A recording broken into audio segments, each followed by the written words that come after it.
세 번째 변수는 바로 이겁니다. 방패 깨기. 네, 이 지금 체포영장을 발부한 판사, 형사소송법 제110조 또 111조의 적용을 예외로 한다. 이런 규정을 이례적으로 적시하면서 지금 논란이 되고 있는 건데요. 지금 윤석열 대통령 체포영장 집행에 있어서 윤 대통령에 쥐어졌던 이른바 강력한 방패가 깨진 모양새다. 이런 말이 나오고 있습니다. 정광재 대변인, 이 부분 예외로 한다. 이 부분 물론 뭐 영장전담 판사의 재량이라고 합니다. 공수처가 요청을 해서 적시를 했을 수도 있고요. 이 부분 좀 어떻게 보십니까? 근데 이 부분은 법적으로는 조금 논쟁적인 사안인 것 같아요. 저는 영장 발부한 판사가 영장 충분히 발부할 수 있는 거죠. 근데 그 전제 조건 가운데 하나가 형사소송법 110조, 111조를 예외로 한다고 한 부분은 그동안 뭐 물론 현직 대통령에 대한 그 체포영장 발부라는 게 사상 초유의 일이긴 하지만 이 부분을 이렇게 예외적으로 해석한다고 한 부분은 글쎄 뭐 절차적 정당성을 대통령 측에서도 문제를 제기할 게 뻔한데 굳이 이 부분에 대해서 할 필요가 있었을까? 체포영장 발부만으로도 충분한 실효적 효과를 거둘 수도 있는 사안인데 110조, 111조를 예외적으로 한다라고 한 규정 적용 자체가 오히려 이 체포영장 발부에 대한 그 절차적 정당성을 대통령이 제기할 수 있는 여지를 준 것은 아닌가라는 측면에서 조금 뭐 걱정스럽게 봤습니다. 그러니까 뭐 빌미를 준 것 아니냐, 여지를 준 것 아니냐, 그리고 이건 판사가 할 수 있는 영역을 벗어난 것이다. 이런 주장들까지 지금 윤석열 대통령 측에서는 하고 있는 그런 상황인데요. 법조인으로서 봤을 때 어떻습니까? 이게 가능한 겁니까?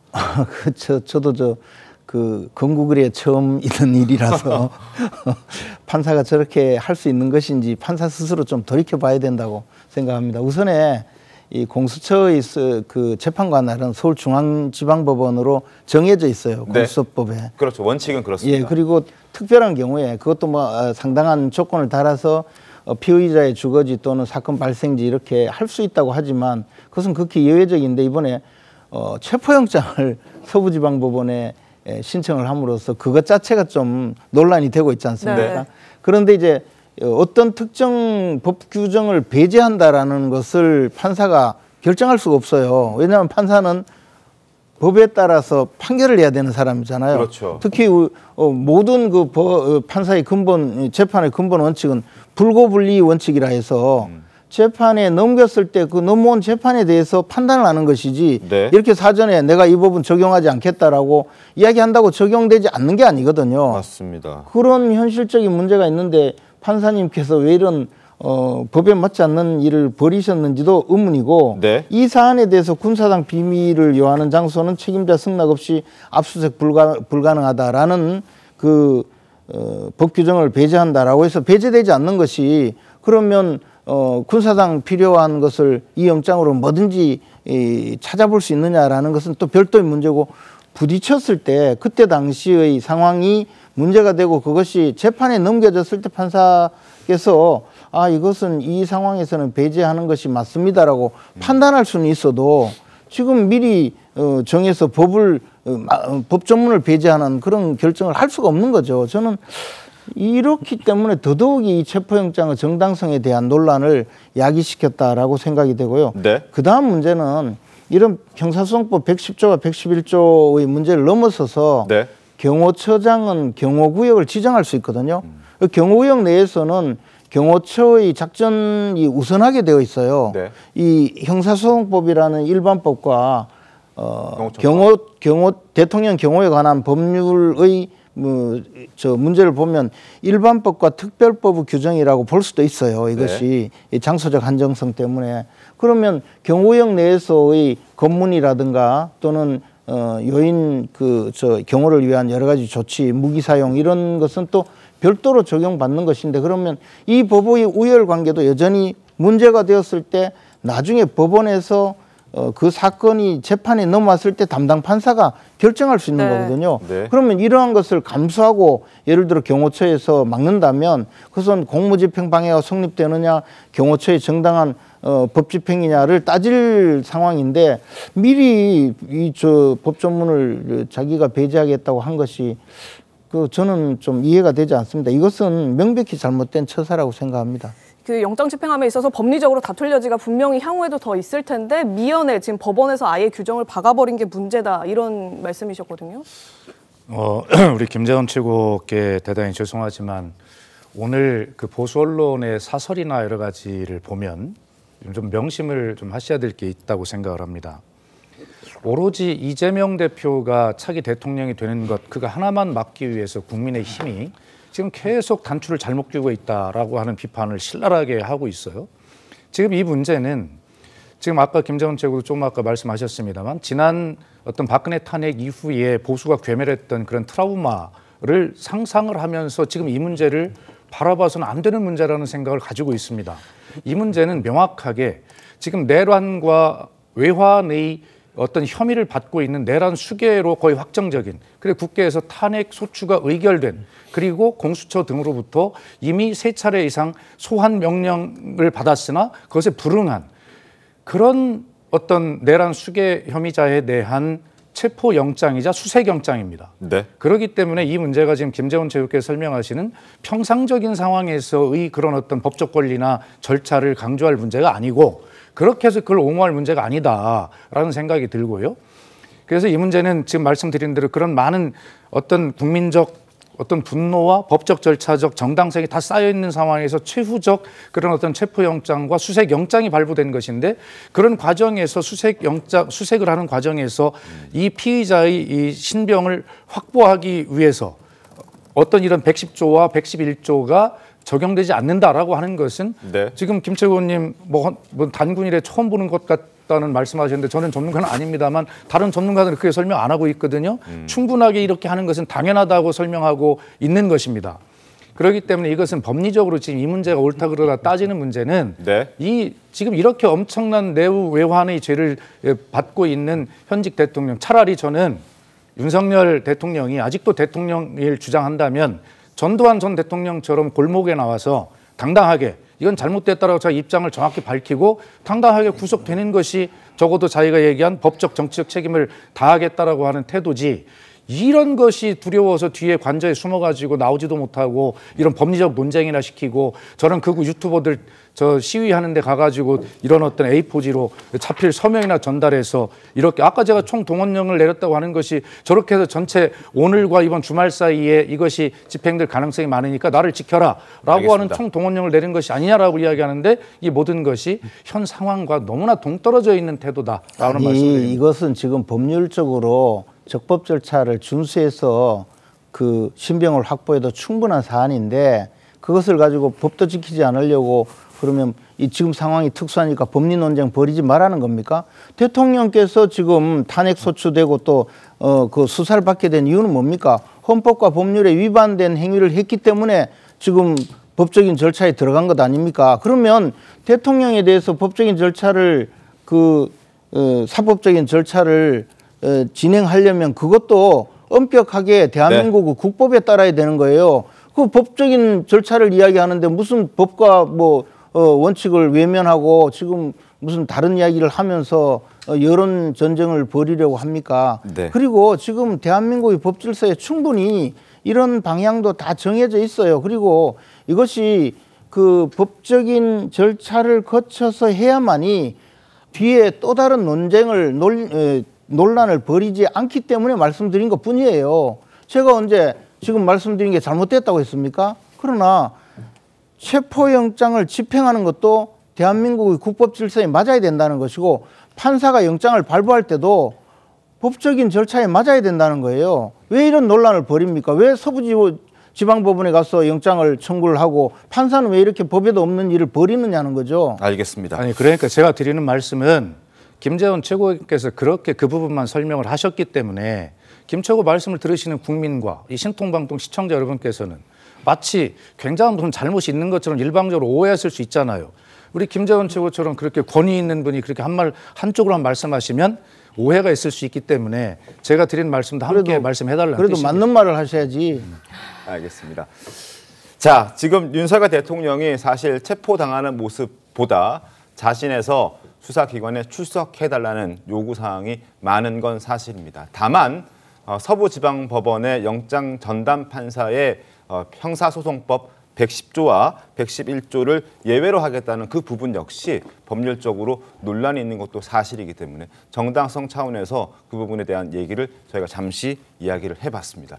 자, 어찌됐든 이렇게 윤석열 대통령 측은 강력하게 체포 상황에 대해서 반발하고 있고요. 오동훈 공수처장은 바리케이트를 치는 것도 공무집행 방해라며 경고장을 보낸 만큼 반드시 집행하겠다는 그런 입장입니다. 그래서 물리적 충돌도 우려되고 있습니다. 오동훈 처장의 목소리 들어보겠습니다. 3회에 걸쳐 소환을 했지만은 안타깝게도 대통령은 소환에 불응했습니다. 체포영장, 그다음에 수색영장에 대해서 원칙에 따라서 권한을 행사할 예정입니다.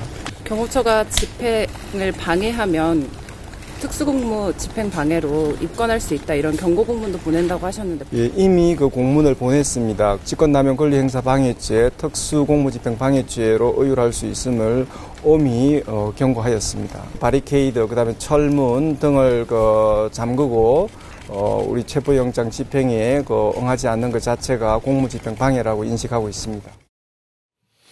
네, 현재 대통령 경호는요, 외곽과 근접 그리고 초근접 이렇게 3중 경호로 이루어지고 있습니다. 지금 보시는 것처럼 외곽 경호는 군에서 맡고 있거든요. 33 군사경찰대 55 경비단이 맡고 있고, 근접 경호 그보다 한층 더 안쪽으로 들어가면 경찰이 맡습니다. 101단, 202단 이렇게 맡고 있고, 가장 최측근 초근접에서 하는 경호는 바로 경호처에서 전담을 하게 되는 겁니다. 이 부분을 가지고도 얘기들이 많은데, 조현선 변호사님, 이 3중 경호망 일단 경호처가 뚫을 수 있을지가 좀 궁금하거든요. 어떻게 예상하십니까? 이미 법원에서 적법하게 체포영장이 발부되지 않았겠습니까? 법을 준수해야 되는 게 공무원이라고 할 수가 있죠. 그렇다고 한다면 지금 경호 인력은 체포영장의 취지에 따라서 체포영장의 집행에 거기에 대해서 물리적인 방해를 행사해서는 전혀 안 된다고 할 수가 있겠습니다. 앞서 잠깐 논란이 있었지만 체포영장과 같은 강제 구인 절차에 대해서는 형소법 110조와 111조가 적용되지 않는다는 게 일반적인 입장입니다. 네. 기본적으로 그 조항 자체가 체포영장에 있는 항목에 있는 것이 아니고요. 압수와 수색 부분에 나와 있는 규정일 뿐입니다. 그런데 지금 체포영장과 함께 수색영장을 같이 신청했기 때문에 판사 입장에서는 선언적인 의미로 그 문구를 추가적으로 기재했다고 생각하시는 게 저는 바람직하다는 생각이 우선 들고요. 지금 경호처의 입장에서는 이미 적법하게 발부된 체포영장에 대해서 불응하거나 물리적인 방해를 행사한다고 한다면 그것 자체가 공무집행 방해이고요. 네. 다수가 함께하기 때문에 특수공무집행 방해입니다. 저는 더해서 좀 더 말씀을 드리고 싶은 부분은 여전히 내란죄에 대해서 동의하지 않는 부분들 분명히 많으신 윤석열 대통령 입장에서는 그렇다고 할 수가 있는데 네. 여기에 대해서 경호처가 여전히 내란죄를 내란죄가 아니라고, 혐의가 아니라고 주장하고 있는 윤석열 대통령을 옹호한다는 자체가 자칫 잘못하면 내란죄의 공범으로 여겨질 수 있다라는 부분까지도 말씀을 좀 드리고 싶습니다. 공수처에서는 지금 그 경호처가 만약에 불응할 경우에 그러니까 경찰과 함께 진입해서 체포까지 한다고 하거든요. 가능한 일인가요? 저는 당연히 그런 절차를 진행을 해야 한다는 생각이 들지만 앞서 말씀드린 것처럼 윤석열 대통령 입장에서는 과거 정진웅 검사에 대해서 독직 폭행 고소를 했던 그런 전례가 있기 때문에 가급적 물리적인 충돌이 없는 방향으로 저는 진행이 될 필요성은 분명히 있다는 생각이 들고요. 저는 덧붙여 좀 더 말씀을 드리고 싶은 부분은 체포영장 기한이 6일까지라고 해서 네. 6일까지 체포영장이 제대로 집행이 되지 않았다라고 해서 단순히 포기할 부분은 아닙니다. 저는 그때까지 체포가 진행이 되지 않는다고 한다면 그 다음 단계로 지금까지 충분한 수사가 이루어졌기 때문에 바로 구속영장을 청구할 필요성도 충분히 있다는 생각이 듭니다. 알겠습니다. 자, 공수처가 지금 경찰 기동대까지 투입을 하는 것을 검토하고 있습니다. 대통령실 경호처 역시 절대 물러서지 않겠다는 입장인 것으로 전해지고 있습니다. 때문에 충돌 사태가 벌어질 수도 있고, 그로 인해서 지금 지지자들까지 관저 주변에 진을 치고 있는 상황이기 때문에 유혈 사태까지 벌어질 수도 있습니다. 그러나 그것은 결코 벌어져서는 안 되는 일이라고 생각이 됩니다. 정원지 대변인님. 그래서 지금이라도 윤석열 대통령이 스스로 출석하는 모양새를 좀 만들어주면 어떨까 하는 의견들이 나오고 있는데 어떻습니까? 당내에서는 사실 윤석열 대통령이 이번 사안에 대해서 어떻게 대응해야 하는가라는 것에 대해서 공론화된 건 없습니다. 대통령이 이런 식으로 대응하는 게 잘하는 것이다, 못하는 것이다, 이런 공론은 없지만 당내 일각에선 특히 원내 지도부 내에서도 그런 목소리들이 나오고 있는 거죠. 지금 공수처가 적법하게 체포영장을 발부받아서 네. 체포영장을 실행하려고 하는데 그것을 또 다른 공권력을 가진 경호실이 막아서는 모습을 우리 국민들께서 어떻게 보겠느냐. 이런 상황이 연출된 데 대해서는 분명히 윤석열 대통령의 책임이 있다는 부분은 네. 다들 공감하고 계시거든요. 그렇다면 지금 얘기하신 것처럼 대통령이 법적 정치적 문제에 대해서 회피하지 않겠다라는 공언을 하셨으니까 이 부분에 대해서는 당당하게 가서 수사를 받는 모습이 훨씬 더 지금까지의 윤석열 대통령의 모습이었다고 생각합니다.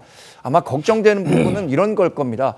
체포영장이 집행돼서 가서 수사를 받는데 그 자리에서 다시 구속영장이 청구되거나 구속이 되는 사안 네. 뭐 이런 것들을 걱정하고 계실 수 있겠습니다만 그런데 지난번 박근혜 전 대통령 탄핵 과정에서도 헌법재판소가 헌법을 준수하려고 하는 태도를 보였느냐 안 보였느냐가 굉장히 탄핵 과정에서도 중요한 결정 사항이 됐거든요. 이런 법 집행에 대해서 윤석열 대통령 측에서도 물론 복합적으로 생각하시겠지만 그래도 지금의 모습은 수사에 응하는 것이 더 유리할 것이다라는 뭐 개인적인 생각은 갖고 있습니다. 알겠습니다. 민주당에서는 최상목 대행에게 또 목소리를 높이고 있습니다. 체포영장 집행을 방해하지 않도록 경호처에게 지시를 좀 해달라. 그러니까 대통령실의 문을 관저문을 열어달라라고 최상목 권한대행에게 요구를 하고 있는 그런 상황입니다.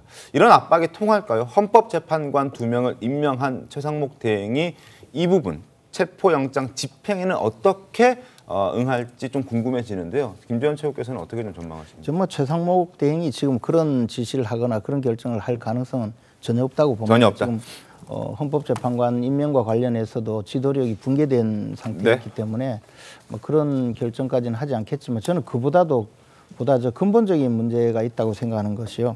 이게 대통령 지금 관저 외곽을 그 군에서 경비를 하고 있고 그다음에 네. 그 조금 안쪽에는 경찰이 이 관리를 하고 있고 네. 근접 경호는 이제 경호처에서 경호원들이 하고 있습니다. 그런데 그 외곽 경호의 33 군사경찰대 과거 헌병대죠. 그리고 55 경비단은 전체적으로는 수도방위 사령부 소속입니다. 그리고 근접 경호를 맡고 있는 101단, 102단은 이제 서울경찰청 소속들이거든요. 그러면 지금 이 군과 경찰이 경호처장의 지휘 감독을 받는 배속이 되어 있지만 결국은 군과 원 또 저 소속이 있습니다. 그렇죠. 과연 언제까지 그 이 명령이 경호처장의 명령이 저 하달이 되고 그것이 이 대통령 경비 경호에 완벽하게 움직일 것이냐 이것도 저는 솔직히 네. 이제는 생각을 해야 될 단계라고 보는 것이죠.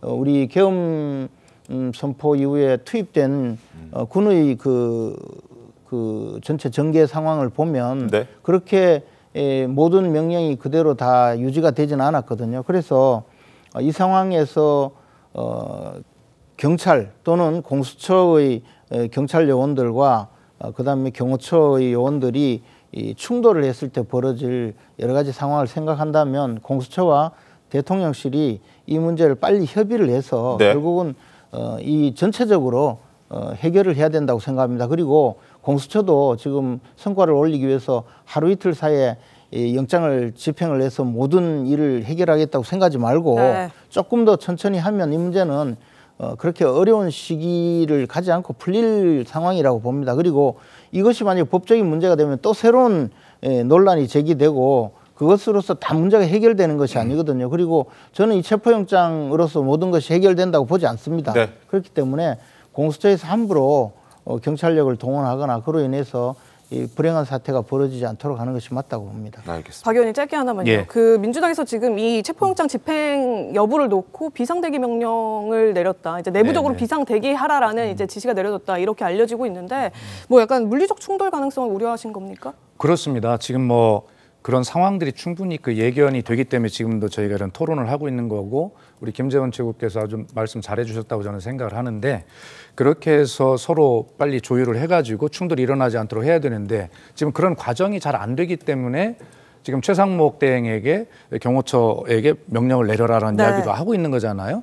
그래서 민주당은 이런 어떤 상황들이 결코 쉽지 않은 그런 상황이다라고 보고 늘 비상 대기 상황이었습니다만 특별히 오늘 아침 6시에 박성준 원내 수석으로부터 비상 대기를 해달라고 하는 그런 그 요청이 있었고 지금 그 여객기 참사 사고 현장에 자원봉사를 하고 있는 의원들을 빼고는 전원 지금 국회 집합해서 대기하고 있는 그런 상황. 국회에서 대기하시고 만약에 그렇습니다. 체포영장 불응을 하게 된다면 어떤 조치를 하시는 겁니까? 아니 그러니까 이제 그에 따라서 쉽게 얘기하면 기사도 나와 있습니다만 결과적으로 이제 극우 세력이 뭐 국회를 공격한다든가라고 하는 이런 어떤 기사도 지금 나오고 있잖아요. 그런 염려도 그럴 리는 없겠습니다만 그러나 만에 하나 그런 상황에 대비해서 국회가 현재 선출된 권력이 유지되고 있는 곳은 좀 국회가 유일하다고 보지 않습니까? 그래서 그런 또 제1당으로서 그런 책임을 다하기 위해서 어떤 신변의 위험이나 이런 것들뿐만이 아니라 이 국정이 그나마 돌아가는데 꼭 필요한 일이 있다면 국회가 일을 하기 위해서 그렇게 비상 대기를 명령을 좀 내려 있다 이런 상황입니다. 알겠습니다. 제가 보기에는 민주당이 자해공갈을 하는 것 같습니다. 무슨 국회를 점거합니까? 그렇게 민주당이 지금 자꾸 이런 일을 크게 벌이니까 국가적으로 혼란이 더 오는 거예요. 아니 김 의원님 말씀 안 하려고 해도 우리가 계엄은 예상한 겁니까? 계엄은 예상 못했다가 계엄이 일어났잖아요. 그러나 결과적으로 드리고 싶은 말씀은 김재원 최고위원님 말씀을 내가 동의한다고 말씀드렸는데 어렵더라도 이렇게 울퉁불퉁 가면서도 결과적으로는 될 건 되리라 봅니다. 우선 비상계엄 해제가 됐고요. 그렇죠? 그다음에 탄핵소추도 의결이 됐고 그다음에 지금 헌법재판관도 2명이 임명이 돼 가는 과정으로 있어서 그러나 우리가 조금 이 과정에 지혜를 좀 발휘해야 된다라는 그 말씀에 제가 동의를 하는 겁니다. 알겠습니다. 그러니까 좀 더 이 법 절차를 준수하고 법 절차를 지켜가자는 건데 거기에 대고 무슨 국회를 습격하네 무슨 그런 이야기를 하는 것은 잘못이라는 겁니다. 아니 언론에 그런 기사가 나오고 있다고 말씀을 드린 거예요. 자, 민주당 입장에서는 어쨌든 이런저런 가능성까지 준비를 하고 있고 그래서 의원들에게 비상 대기령을 내렸다라는 보도가 지금 나오고 있는 상황인데 그 과정에서 이제 뭐 방송에 좀 부적절한 단어도 등장하긴 했습니다만 그런 논의가 지금 벌어지고 있다라는 부분까지 저희가 전해드린 걸로 정리를 하도록 하겠습니다.